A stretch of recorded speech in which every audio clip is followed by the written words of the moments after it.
नमस्कार दोस्तों, बड़े सपनों की बड़ी उड़ान। आज जो हम लोग चर्चा कर रहे हैं, आप लोग को कोई भी चीज़ अध्ययन करने से पहले आप लोग को सिलेबस की जानकारी होनी चाहिए। यदि आपके पास सिलेबस की जानकारी है तो वो समझ लीजिए कि आप 25% तैयार हैं। यहाँ क्या होता है कि सिलेबस ही बच्चों को मालूम नहीं होता। पहले सिलेबस का गहन अध्ययन कीजिए और उस सिलेबस का इस तरीके से गहन अध्ययन कीजिए कि वो आगे चल। यहाँ पे बात करते हैं आज बीपीएससी स्पेशल इनका सिलेबस को। तो इस एग्जाम में जाएंगे तो आपको सभी को मालूम होगा। किन्हीं बच्चा से भी पूछिएगा ना तो बोलेगा कि हाँ, बीपीएससी में कितना स्टेप, तो 3 स्टेप। कौन कौन सा बाबू? तो पीटी, दूसरा कौन सा? मेंस, तीसरा कौन सा? इंटरव्यू। ओके, तो बच्चे का कहना होता है कि सर पहले ना तैयारी करने का लेवल बताइए किस तरीके से। तो अब यहाँ पे क्या करता है, तैयारी करने का स्टैंडर्ड इस तरीके से बनाता है। पहले क्या चीज़ का तैयारी करता है? पीटी, फिर उसके बाद मेंस, फिर क्या? इंटरव्यू। मेरा कहना है यदि आप सिविल सर्विस को अपना लक्ष्य बनाते हैं, सिविल सर्विस अर्थात बीपीएससी यूपीएससी का आप अपना लक्ष्य बना रहे हैं, तो तैयारी करने का स्टैंडर्ड इस तरीके से होना चाहिए।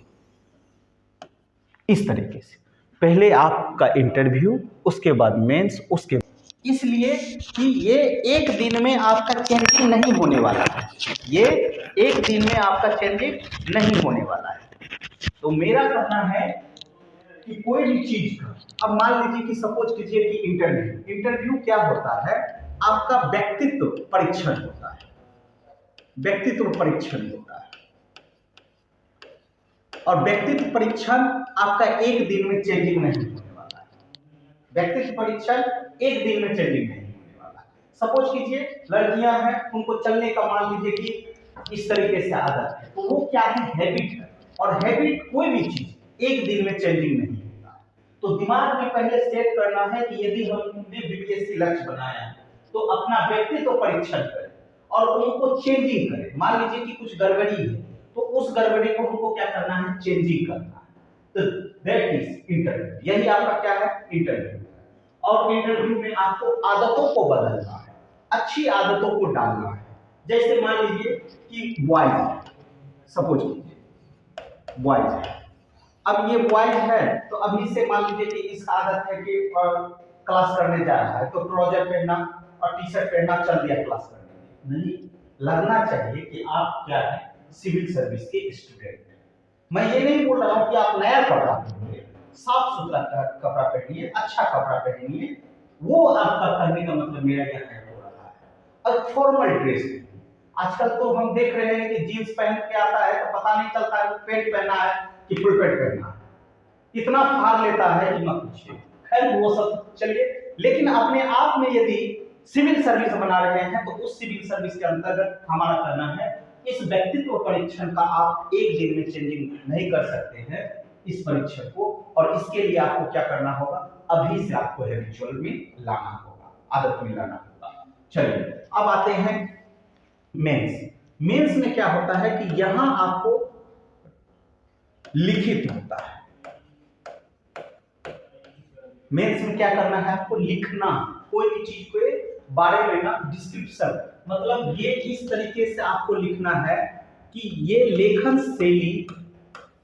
लेखन शैली आपका एक दिन में विकास होने वाला नहीं है। और इसके लिए क्या करना होगा? आपको अभी से आदत डालना होगा।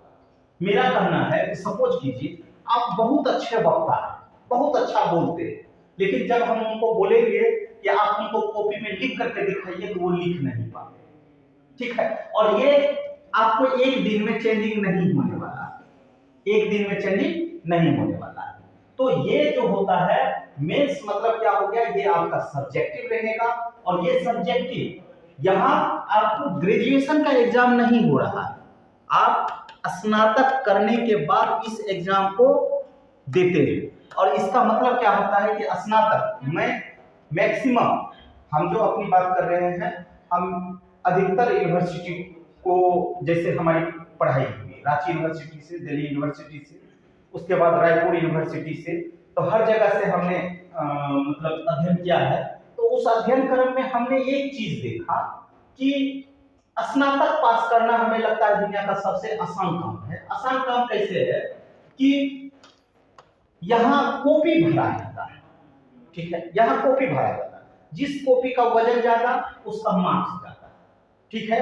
तो खैर उनका तो अपना एक क्राइटेरिया है यूनिवर्सिटी का कॉपी चेक करने का, हम उनकी बुराई नहीं कर रहे हैं, बस हमारे साथ एक क्राइटेरिया दे दिया है। क्राइटेरिया ये दे दिया है कि शुड बी ग्रेजुएट, आपको स्नातक होना चाहिए, तभी आप क्या करेंगे, फॉर्म फिलअप कर सकते हैं, कोई दिक्कत है। और उम्र की सीमा कितनी है, मिनिमम 21 साल और मैक्सिमम कितना जाते हैं जनरल के लिए, 37 साल, ठीक है, ये आपका होता है। तो यहाँ आपको लेखन से एक दिन में चेंजिंग होने वाला नहीं है, ठीक है। अब आते हैं प्रीलिम्स। प्रीलिम्स में ये आपको ऑब्जेक्टिव रखना, ये आपको क्या रखना है, ऑब्जेक्टिव रखना, ठीक है। ऑब्जेक्टिव हो गया कि ये आपका फैक्ट हो गया, तथ्य हो गया, ये आपका फैक्ट आधारित हो गया। और फैक्ट और ये लेखन शैली, जब तक आपका कॉन्सेप्ट क्लियर नहीं होगा, इसको हम लोग तथ्य बोलते हैं और इसको हम लोग क्या बोलते हैं, तो इनको हम लोग कॉन्सेप्ट बोलते हैं। मतलब आपकी फलक खुली होनी चाहिए, इस फलक के साथ ही आपका फैक्ट निकल करके आया, बात समझ में आया। इस तरीके से आपका पढ़ाई होना चाहिए। यहाँ क्या कर रहे हैं, तो पहले दिन रात पीटी, अरे पीटी पास करके तुम क्या कर लोगे। बहुत सारे ऐसे बच्चे हैं जो इस बार दे रहे हैं, मतलब जो पढ़ने वाले, इस पे हमारा चर्चा आज का विषय नहीं है, ठीक है। मेरा ये कहना है, कुछ बच्चे रियली मायने में मतलब पढ़ते तो हैं और बहुत जानकार भी रहते हैं, लेकिन पीटी ही फेल कर जाते हैं, जिनके कारण उनका आगे का क्रम वो पास नहीं कर पाते। कुछ बच्चे जो दिन रात पीटी में लगे हुए रहते थे, वो तो पास कर गए और मेंस के बारे में कभी उन्होंने सोचा है। तो मेरा कहना है कि आज से यदि आप अपने दिमाग में सेट कर रहे हैं कि मुझे बीपीएससी की तैयारी करना है, तो पहले स्टैंडर्ड इस तरीके से बनाइए, इस तरीके से, ठीक है। इस तरीके से अध्ययन करेंगे तो हमें लगता है कि सफलता आपको जल्दी कदम चूमेगी। यदि आप प्रीलिम्स पास करेंगे, आप ही बताइए प्रीलिम्स में फाइटिंग कितना, 5 से 6 लाख, यहाँ फाइटिंग कितना, 20,000 अप्रोक्स हम ले रहे हैं, हो सकता है 12,000 हो, 15,000 हो, 13,000 अप्रोक्स लेते हैं। यहाँ फाइटिंग कितना, 3 से 4,000, 3 से 4,000, ठीक है। यहाँ अप्रोक्स हम बोल रहे हैं। अब बताइए बाबू, यहाँ पे भीड़ है लगा हुआ, यहाँ पे भीड़ लगा हुआ, तो आपके दिमाग में ये सेट होना चाहिए कि यदि हम प्री पास करें, यदि हम गलती से मान लीजिए गलती से प्री पास करें, तो हम उधर से फाइनल रिजल्ट लेकर जाए, इसलिए कि इन दोनों के बीच में ना आपको टाइमिंग बहुत कम मिलता है। अब बताइए फरवरी में आपका प्रीलिम्स का एग्जाम है और अप्रैल में मेंस का एग्जाम है, 2 महीना में आप क्या कंप्लीट कर पाएंगे, नहीं कर पाएंगे। तो मेरा क्या कहना है कि वो हमेशा सिविल सर्विस के स्टूडेंट जो होते हैं अपना स्टैंडर्ड इस तरीके से पढ़ेंगे, ऐसे तब जाकर के आप सफल होंगे। और एक बार यदि गलती से प्री पास कर जाते हैं, मैं बार बार इस शब्दों को गलती से इसलिए बोल रहा हूं कि एज ए बीपीएससी में अब हो सकता है कि गलतियां ना करें, गलती नहीं होगी, इसलिए कि यहाँ पे अब निगेटिव मार्किंग कर दिया गया है। अब निगेटिव मार्किंग कर देने से क्या होगा कि अब बच्चे थोड़ा सोच समझ करके टिक आउट करेंगे। अब मान लीजिए कि हम बहुत जेन्युइन पढ़े हुए हैं और हमने एक तुक्का मारा और वो तुक्का मारा तो गलत हो गया, किसी बच्चे ने जो है मारा तो उनका सही हो गया, हो सकता है मे भी वो सफल हो गए प्रीलिम्स में। लेकिन मेरे ख्याल से बीपीएससी में इस बार निगेटिव ला करके वो हमें लग रहा है कि कम से कम यहाँ अब वो क्वेश्चन बनाने से पहले सोचेंगे, ठीक है। और इस आधार पे हमें लगता है कि अब जेन्युइन स्टूडेंट अब एंट्री कर पाए। अब ही से मौका है, प्री पास करें तो उधर से आप फाइनल रिजल्ट लेकर के आए, ठीक है। ये नहीं कि दिन रात हम लोग पीटी करते रहे। चलिए, कोई दिक्कत है यहाँ तक कोई दिक्कत नहीं। अब हम लोग आगे बढ़ते हैं, थोड़ा सा अब इनका सिलेबस पे अध्ययन करते हैं, अब इनकी सिलेबस पे अध्ययन करते हैं। सिलेबस में चलते हैं तो इसका एक सबसे बड़ा पार्ट होता है सामान्य अध्ययन। क्या चीज? सामान्य अध्ययन। समान अध्ययन। और ये समान अध्ययन जो होगा, समान अध्ययन, इनका सिलेबस हम लोग थोड़ा आसान भाषा में समझेंगे। पहले तो अपने दिमाग में सेट करेंगे, समान अध्ययन का यदि हम पोर्शन करते हैं, ठीक है, अभी इसको हम प्री और मेंस दोनों में डिवाइडिंग अलग अलग कर देंगे, प्री और मेंस में, ठीक है।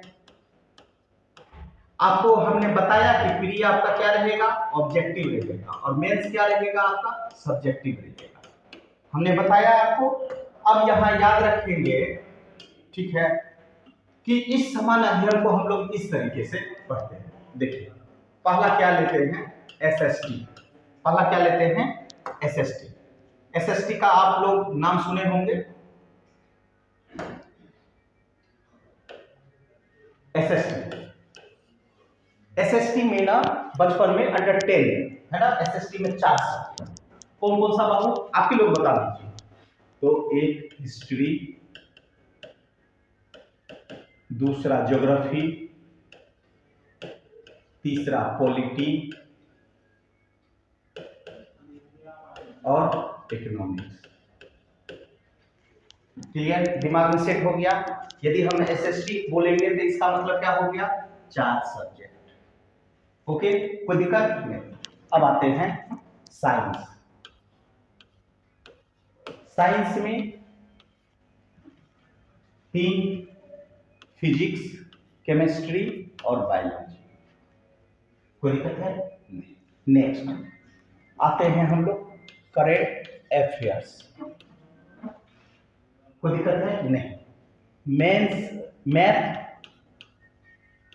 मैथ 10 क्वेश्चन अभी तक का जो ट्रेंड है।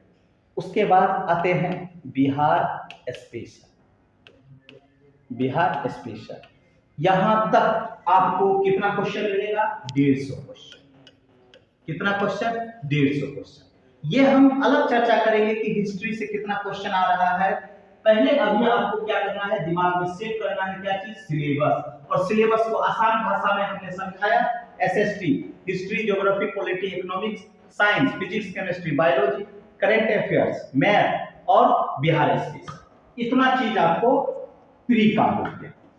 अब इसका मतलब क्या हो गया, फिर देखिए, जब हम मेंस की बात करेंगे, तो मेंस की बात करेंगे तो यहां मेंस में चलेंगे तो समान अध्ययन में आपको जीएस 1 मिलेगा और दूसरा आपको जीएस 2 मिलेगा,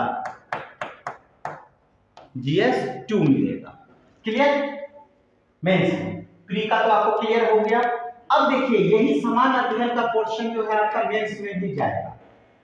जीएस 1 में जब बात करेंगे तो जीएस 1 में जब बात करेंगे तो यहां याद रखेंगे कि जीएस 1 में आपका सिलेबस है हिस्ट्री।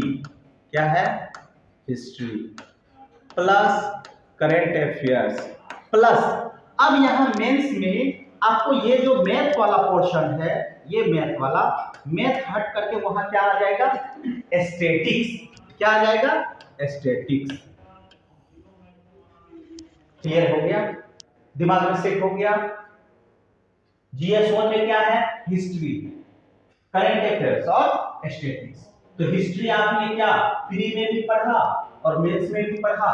तो जब आज हम प्री के लिए अलग पढ़ेंगे और मेंस के लिए अलग पढ़ेंगे, नहीं, कदापि नहीं। ऐसा रणनीति कभी मत बनाइए। जो भी पढ़िए इस स्टैंडर्ड से पढ़िए कि आपका मेंस के साथ साथ प्री भी कंप्लीट हो। कोई दिक्कत, चलिए नेक्स्ट। अब ये हिस्ट्री से आपको 6 क्वेश्चन, करंट अफेयर से 5 क्वेश्चन, 4 क्वेश्चन, इस तरीके से आपका रहता है। और यहाँ है, यहाँ 3 और यहाँ 2 क्वेश्चन बनाना है, मतलब टोटल कितना क्वेश्चन बनाना है, 8। और यहाँ 3 क्वेश्चन जो रहेगा कितने मार्क्स का रहेगा, 38। ये कितना नंबर हो गया, 114।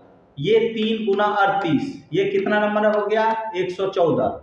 और ये 36 नंबर का, मतलब 172। अब टोटल काउंट कर लेंगे तो हमारे ख्याल से 300 हो जाएगा। तो जीएस 1 कितने मार्क्स का, 300 मार्क्स का।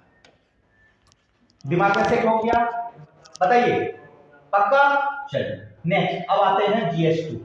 GS2 में देखिए, ये हिस्ट्री तो आपका चला गया था 1 में, GS2 में ये ज्योग्राफी और इकोनॉमिक्स को कनेक्ट कर दिया है, ज्योग्राफी और इकोनॉमिक्स एक साथ, इसलिए कि बहुत सारे टॉपिक हैं जो ज्योग्राफी और इकोनॉमिक्स में एक साथ पढ़ना है। जैसे मान लीजिए हम कृषि बोलते हैं, ठीक है ना, ये सब उद्योग बोलते हैं, तो दोनों जगह आपको पढ़ना है। इसलिए यहाँ पे ज्योग्राफी प्लस इकोनॉमिक्स, यहां से क्वेश्चन हो गया, ठीक है। फिर ये पॉलिटी से आपका अलग रहेगा, पॉलिटी से क्वेश्चन आपका अलग रहेगा। और नेक्स्ट ये जो साइंस है, ये साइंस आपको मेंस में, है ना, ये साइंस आपको मेंस में नहीं पढ़ना है, ये साइंस मेंस में नहीं पढ़ना है, बल्कि यहाँ क्या पढ़ना है, साइंस एंड टेक्नोलॉजी। क्या पढ़ना है, साइंस एंड टेक्नोलॉजी। और यहाँ भी क्वेश्चन पूछने का बस 8 क्वेश्चन बनाना है, जो 38 का रहेगा 6, और 2 जो रहेगा वो 36 मार्क्स का रहेगा, अर्थात 300 का, 300 का मेरे ख्याल से। अब यदि आप ही बताइए, हिस्ट्री प्री में भी पढ़ना है, मेंस में भी पढ़ना है, ज्योग्राफी और इकोनॉमिक्स प्री में भी पढ़ना है, मेंस में भी पढ़ना है, पॉलिटी प्री में भी पढ़ना है, मेंस में भी पढ़ना है, साइंस आपको कहाँ पढ़ना है, प्री में, मेंस में इसके जगह क्या पढ़ना है, साइंस एंड टेक्नोलॉजी। और करंट आपका कहाँ चला गया, GS1 में, करंट आपका कहाँ चला गया, GS1 में। मैथ के जगह मेंस में क्या आ गया, स्टैटिस्टिक्स। और ये बिहार स्पेशल जो है वो आपको कमोबेश रूप से सभी क्वेश्चन में बिहार परिप्रेक्ष्य से जोड़ करके देता है। जैसे मान लीजिए कोई क्वेश्चन है हिस्ट्री का, तो बिहार के संदर्भ में आपको उत्तर बताइए, आप बिहार के संदर्भ में आपको उत्तर लिखना है। तो इस तरीके से ये बिहार जो हो गया वो प्री में भी इम्पोर्टेंट हो गया और मेंस में भी इम्पोर्टेंट हो गया। तो मेरे ख्याल से अब सिलेबस को आसान भाषा में हम लोगों ने समझा, और इसे आप लोग क्या करेंगे, एक चार्ट बनाएंगे, और चार्ट के माध्यम से फिर उस सिलेबस को अपने दिमाग में सेट करेंगे। फिर आपको क्या करना है, हिस्ट्री हमने तो बोल दिया आपको हिस्ट्री। अब आपको प्री के लिए कौन सा इंपॉर्टेंट टॉपिक है और मेंस के लिए कौन सा इंपॉर्टेंट टॉपिक है, इसका अध्ययन करेंगे। और हिस्ट्री का एक अलग हम लोग सिलेबस अध्ययन करेंगे, और किस पे फोकस हमको ज़्यादा होना है इनका हम लोग बताएंगे। पहला तो आपको सिलेबस यही है, इस सिलेबस को आपके अंदर में समाहित करना है। और सिलेबस की जानकारी अच्छी से हो गई तो समझिए आप क्या है, 25% रेडी है। मतलब सिविल सर्विस में आपको कोई भी चीज़ पढ़ने से पहले हर चीज़ का जानकारी होना चाहिए कि ये मेरा चीज़ मेरे काम का चीज़ है, ये मेरे काम का चीज़ नहीं है। इसलिए कि इसमें पढ़ने से ज़्यादा इम्पोर्टेंट हो जाता है कि छोड़ना क्या है। धन्यवाद।